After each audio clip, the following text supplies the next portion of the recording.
সরকার ঘোষণা যখন করেছে এই ভর্তুকি চাষিরা পাবেই, নিশ্চিত রূপে কোন ব্যবস্থার মধ্য দিয়ে এই সরকারদের সহজ করে এই ভর্তুকিটা আমাদের পৌঁছে দেওয়া যায় সেটা এখন চিন্তা ভাবনার স্তরে আছে। কিন্তু ঘোষণা যখন সরকার করেছে এটা কোনো একটা ব্যবস্থার মধ্য দিয়ে চাষিদের হাতে এই ভর্তুকির টাকাটা আমরা পৌঁছে দেবো, যারা উৎপাদনকারী, যারা আলু মজুতকারী। ভর্তুকিটা যদি স্টোর ভাড়া থেকে মাইনাস করে ভর্তুকিটা দেওয়া হয় তাহলে সর্বোপরি প্রত্যেক চাষি, প্রত্যেক আলু সংরক্ষণকারী এবং প্রত্যেক ব্যবসাদার সবাই সমানভাবে পাবে। নমস্কার, আপনারা দেখছেন ইন্ডিয়া পটেটো নিউজ। আজ বীরভূম জেলা আলু ব্যবসায়ী কল্যাণ সমিতির তরফে ময়ূরেশ্বর বিধানসভার বিধায়ক তথা পশ্চিমবঙ্গ সরকারের কৃষিমন্ত্রী দুধকুমার মণ্ডলকে সংবর্ধিত করা হলো। এছাড়াও আজ বীরভূম জেলা আলু ব্যবসায়ী কল্যাণ সমিতির তরফে একটি রক্তদান শিবিরেরও আয়োজন করা হয়। উক্ত এই কর্মসূচিটি অনুষ্ঠিত হয় বীরভূমের সাঁইথিয়া সাহা ডায়াগনস্টিক সেন্টারে। আজকের এই মহৎ অনুষ্ঠানে বীরভূম জেলার ব্যবসায়ীদের পাশাপাশি পশ্চিমবঙ্গ প্রগতিশীল আলু ব্যবসায়ী সমিতির অন্যান্য জেলার রাজ্য নেতৃত্বরাও বিশেষ অতিথি হিসেবে আমন্ত্রিত ছিলেন। আলু নিয়ে নানান সমস্যার কথা বিস্তারিত পত্রাকারে লিখে বীরভূম ও মুর্শিদাবাদ জেলার আলু ব্যবসায়ীরা আজ একটি করে স্মারকলিপি কৃষিমন্ত্রী মহাশয়ের হাতে তুলে দেন। বীরভূমের মাটিতে দাঁড়িয়ে আমাদের সাংবাদিক রামকমল চ্যাটার্জি আজ কথা বললেন পশ্চিমবঙ্গ সরকারের কৃষিমন্ত্রী দুধকুমার মণ্ডলের সাথে। আলুতে সরকারের ভর্তুকি দেওয়া, কৃষিকাজ ও আলু নিয়ে কি বার্তা দিলেন কৃষিমন্ত্রী দুধকুমার মণ্ডল, এক্সক্লুসিভলি শুনে নিন। সেই সঙ্গে শুনুন আজকের আলুর বাজার দর, আলুর ভবিষ্যৎ এবং রক্তদান শিবির নিয়ে কি বলছেন বীরভূম জেলা আলু ব্যবসায়ী কল্যাণ সমিতির নেতৃত্বরা। ভিডিওটি ঝড়ের গতিতে শেয়ার করে সেই সমস্ত মানুষের কাছে পৌঁছে দিন যারা আলু চাষ ও আলু ব্যবসার সাথে যুক্ত আছেন। চ্যানেলে নতুন হলে চ্যানেলটি সাবস্ক্রাইব করুন ও সঙ্গে ফেসবুক পেজটি ফলো করুন আলু নিয়ে সব খবর সবার আগে দেখার জন্য। স্যার, গত 22 তারিখ বিধানসভায় আমাদের অর্থমন্ত্রী সাহেব তিনি বলেছেন আলুতে প্রতি কুইন্টালে একটা 200 টাকা ভর্তুকি, যে খবরটা রীতিমতো সাড়া ফেলেছে। এইটা এক্স্যাক্টলি কিভাবে এই ভর্তুকিটা সরকার দিচ্ছে একটু এক্সক্লুসিভলি জানানোর জন্য অনুরোধ করব।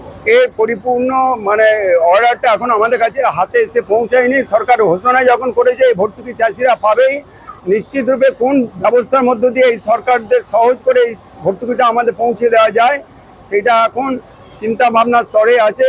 কিন্তু ঘোষণা যখন সরকার করেছে এটা কোনো একটা ব্যবস্থার মধ্য দিয়ে চাষিদের হাতে এই ভর্তুকির টাকাটা আমরা পৌঁছে দেবো, যারা উৎপাদনকারী, যারা আলু মজুতকারী, না চাষিরা যারা। এর মধ্যে অনেকগুলো বিষয় আছে যা নিয়ে এখন পুঙ্খানুপুঙ্খ ব্যবস্থা আমাদের এসে কাছে পৌঁছায়নি। এলে আমরা সেটা চাষিদের জানিয়ে দেবো। তবে ঘোষণা যখন হয়েছে সরকার চাষিদের এই টাকাটা তাদের হাতে পৌঁছে দেওয়ার ব্যবস্থাটাও এনে হাজির করবে। হিমঘর ভাড়াতে ভর্তুকি নাকি ট্রান্সপোর্ট নাকি সরকারের যে কৃষকদের যে কৃষি ঋণ মুকুব, এগুলোর মধ্যে কোনটা কি? না, কোনোটাই নির্দিষ্ট করে এখনো আমাদের কাছে খুব পরিষ্কার করে আসেনি। আমরা এটা জানতেও পারিনি। আমরা আমাদের দপ্তরে যিনি সচিব আছেন তার সঙ্গে আলোচনা করেছি, তিনি এই ব্যাপারে কোনো পরিষ্কার চিত্র আমাদের সামনে রাখতে পারেননি। সরকার ঘোষণা করার পর এর পরিষ্কার চিত্র আমাদের কাছে যতক্ষণ না এসে পৌঁছেছে ততক্ষণ আমরা কোনোটাই নিশ্চিত করে বলতে পারছি না।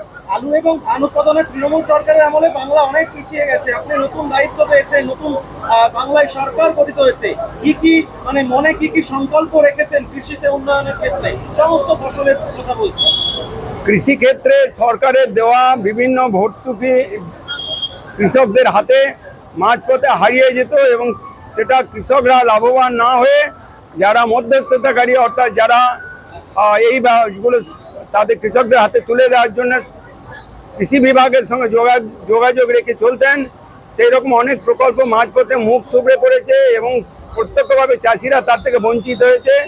সেই ক্ষেত্রে যাতে কোনো রকম সরকারি ব্যবস্থার ক্ষেত্রে কোনো নূতন করে তারা ক্ষতিগ্রস্ত না হন এবং কোনোভাবে তারা সারের দামই বলুন আর কৃষিকাজে ব্যবহৃত যন্ত্রপাতি বলুন এবং কৃষকদের জন্য সমস্ত রকম মিনিকিট আলুর হোক আর যে কোনো বীজ তাতে সময়ে চাষিরা যাতে পায় এবং সঠিক কিছুটা সঠিক পথে হয় সেটা আমাদের লক্ষ্য রাখার দায়িত্ব এবং আমরা সেটাই করব। আমাদের চ্যানেলের মাধ্যমে কৃষকদেরকে কি বলবেন, বিশেষ করে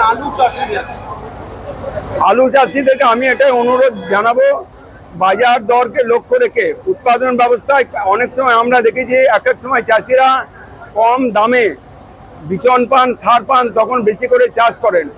এই সমানুপাতিক চাষের ব্যবস্থাটা যদি চাষিরা বুঝে করতে পারেন, তাহলে কম পরিশ্রম দ্বারা ফসল বেশি ফলিয়েও অনেক বেশি লাভ করা যায়। এত মাত্রায় উৎপাদন হলে তার যদি বাজার এবং তার বাজারজাত দ্রব্যকে বাইরে রাজ্যে বা ভিন্ন রাজ্যে না পাঠানোর ব্যবস্থা থাকে, তার জন্য আমরা চাষিদেরকে ঠকতে দেখেছি। এই ব্যবস্থাটা আমরা একটা মার্কেটিং হাব গড়ে তুলে চাষিদের সেই লাভটা হাতে পৌঁছে দেওয়ার জন্য সমস্ত রকম প্রক্রিয়াকে আমরা চাষিদের জন্য করে দাঁড় করাবো। বাবু নমস্কার। নমস্কার। আজকে একদিকে আপনারা মাননীয় মন্ত্রী কৃষি মন্ত্রী মহাশয়কে সম্বোধিত করলেন, আরেকদিকে আপনাদের আলু ব্যবসায়ী সমিতির যে জেলা কমিটি রয়েছে তার তরফে রক্তদান শিবিরও করলেন। এটা নিয়ে কি বলবেন আমাদের দর্শকদের? বীরভূম জেলা আলু ব্যবসায়ী কল্যাণ সমিতির পক্ষ থেকে আজকে আমরা একটি রক্তদান শিবিরের আয়োজন করেছিলাম এবং মাননীয় কৃষি মন্ত্রী দুধকুমার মণ্ডল মহাশয় উপস্থিত ছিলেন। উনি তার মূল্যবান বক্তব্য পেশ করেছেন এবং আমাদের এই প্রচেষ্টাকে উনি স্বাগত জানিয়েছেন। আগামী দিনে উনি আমাদের বিভিন্ন রকম ভাবে সহযোগিতা করবেনও বলেছেন। আচ্ছা, আপনাদের এখানে মোটামুটি আজকে অনেকজন রক্তদান করলেন। যিনি এখানের মালিক রয়েছেন শাহবাবু, সাক্ষাৎকারও দিলেন। আলুর কিরকম কি পরিস্থিতি আপনাদের এই সাহিত্যার ওখানে? আজকে তো এবার কাজের প্রশ্ন হলো। হ্যাঁ, আমাদের এইখানে আলুর দাম এখানে 350 টাকা, 49, 92, 50 কেজি প্যাকেট, আর 400 টাকা জ্যোতি আলু 50 কেজি প্যাকেট রেডি দাম। আর বন্ডের মার্কেট বন্ডে 160 টাকা, 70 টাকা থেকে 200 টাকা জ্যোতি আলু। জ্যোতি আলু 200 টাকা। হ্যাঁ, আর মোটামুটি বিভিন্ন যে শহর থেকে নিকাশি কিরকম কি হচ্ছে স্যার? দুদিন এই মহরমের জন্য আলু নিকাশি কম হয়েছিল, আবার নিকাশিটা স্বাভাবিক হয়ে যাচ্ছে, আজকাল থেকে হয়ে যাবে। এই যে 22 তারিখে বিধানসভাতে 200 টাকা কুইন্টালে ভর্তুকির ব্যাপারটা এখনো পর্যন্ত স্পষ্ট নয়। মানে মাননীয় মন্ত্রী মহাশয় তিনিও বললেন যে এটা এখনো পর্যন্ত স্পষ্ট নয়, ভাবনা চিন্তা চলছে। এটা নিয়ে কি বলবেন? হ্যাঁ, 200 টাকা কুইন্টালটা আদৌ কিভাবে দেওয়া হবে এবং সেটা এবছর দেওয়া হবে না আগামী বছর দেওয়া হবে না আলু খরিদ করার সময় দেওয়া হবে, কিভাবে দেওয়া হবে সেটা এখনই স্পষ্ট নয়। সরকারের কাছে আমরা আবেদন করেছি তাড়াতাড়ি একটা নোটিফিকেশন জারি করে এটাকে স্পষ্ট ভাবে বার্তা দেওয়া, যাতে চাষিরা বা ব্যবসাদাররা বিভ্রান্ত না হয়, তারা যেন সঠিক রাস্তা মেলে তাদের এই জিনিসটা পরিষ্কার করার জন্য আমরা মাননীয় মন্ত্রী মশাইকে অনুরোধ করেছি। মন্ত্রী মহাশয় কৃষিকে উন্নয়ন নিয়ে বার্তা দিলেন। মন্ত্রী মহাশয় প্রাক্তন সরকারের যারা কৃষি দপ্তর সামলাতেন তাদেরকেও কটাক্ষ করলেন। আমি দেখলাম যে আপনারা একটি স্মারকলিপি দিলেন, মানে নিশ্চয় একটা খামের মধ্যে নিশ্চয়ই কিন্তু দাবি দাবা কি এক্স্যাক্টলি যদি তুলে ধরেন। আমরা মন্ত্রী মহাশয়ের কাছে বর্তমান আলুর পরিস্থিতি, এবছর যে আলুর অধিক ফলন শুধু পশ্চিমবঙ্গ নয় গোটা ভারতবর্ষে, এই অধিক আলু ফলনের জন্য বর্তমান সার্বিক পরিস্থিতি খুবই ভয়াবহ আর কি। আগামী দিনে সম্পূর্ণ আলু স্টোর থেকে রিলিজ হওয়ার সম্ভাবনা খুবই কম। সময় আলুটা যাতে রিলিজ হয় এবং সরকারের কাছে আগামী দিনে বিভিন্নভাবে যেটা আমরা তুলে ধরেছি তার মধ্যে যে সব পয়েন্টগুলো আমরা দিয়েছি তার মধ্যে আলু সংরক্ষণে বিশেষ সরকারি ভর্তুকি, ন্যায্য মূল্যে উন্নত মানের আলু বীজ নিশ্চিতকরণ, বিকল্প চাষে কৃষকদের উৎসাহ ও সচেতনতা বৃদ্ধি,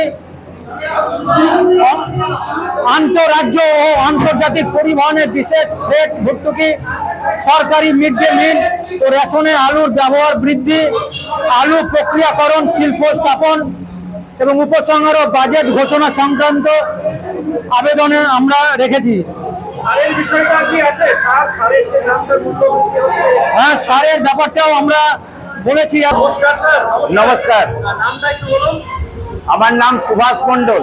ব্যবসায়ী আপনাদের আমি আলু ব্যবসায়ী, বীরভূম জেলা আলু ব্যবসায়ী কল্যাণ সমিতির সহ সম্পাদক। আমাদের দর্শকদের উদ্দেশ্যে কি বার্তা দেবেন আলুর মার্কেট নিয়ে?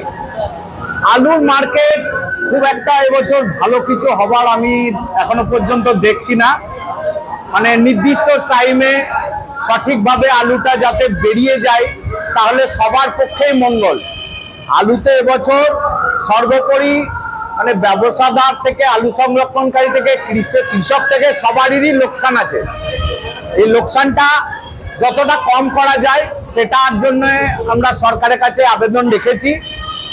আমরা আজকে বীরভূম জেলা আলু ব্যবসায়ী কল্যাণ সমিতির একটা ব্লাড ডোনেশন ক্যাম্প করলাম এবং ক্যাম্পের মাধ্যমে আমাদের কৃষিমন্ত্রী মাননীয় শ্রী দুধ কুমার মণ্ডল মহাশয়কে সম্বর্ধনা দিলাম এবং ওনার কাছে আবেদন রেখেছি যে আমাদের যাতে কৃষি বাঁচে, কৃষক বাঁচে, তার সঙ্গে আমাদের ব্যবসাদাররাও যেন বাঁচে।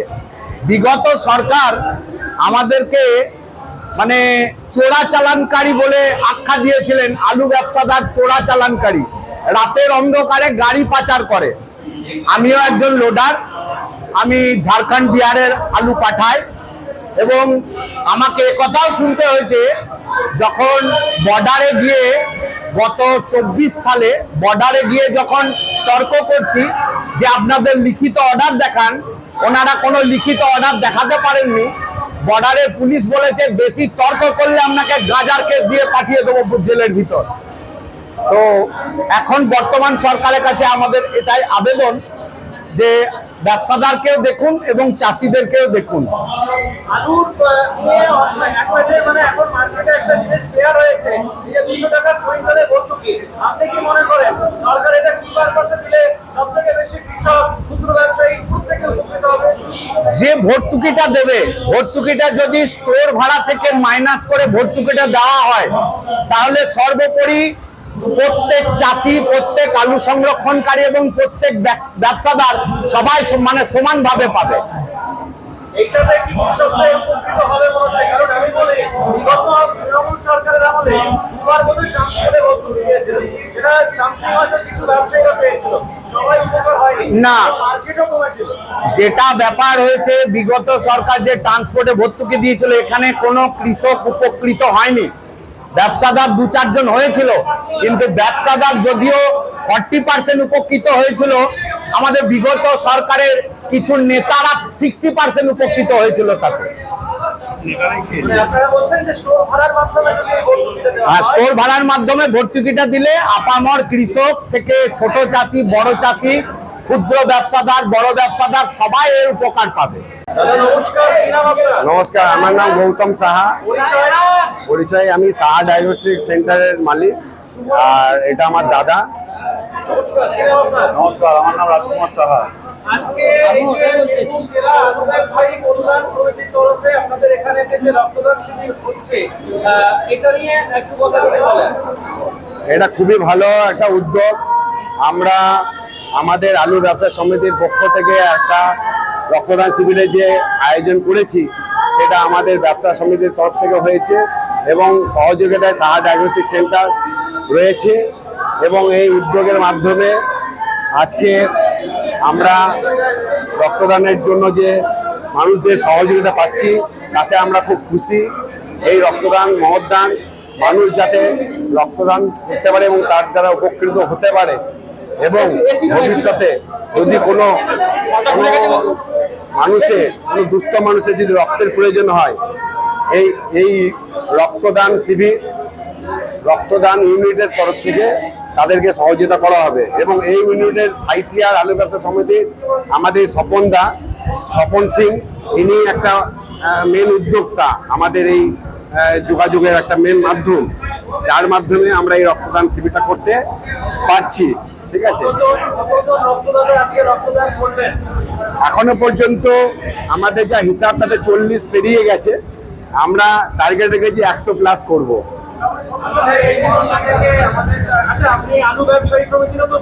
একদম একদম একদম, হ্যাঁ।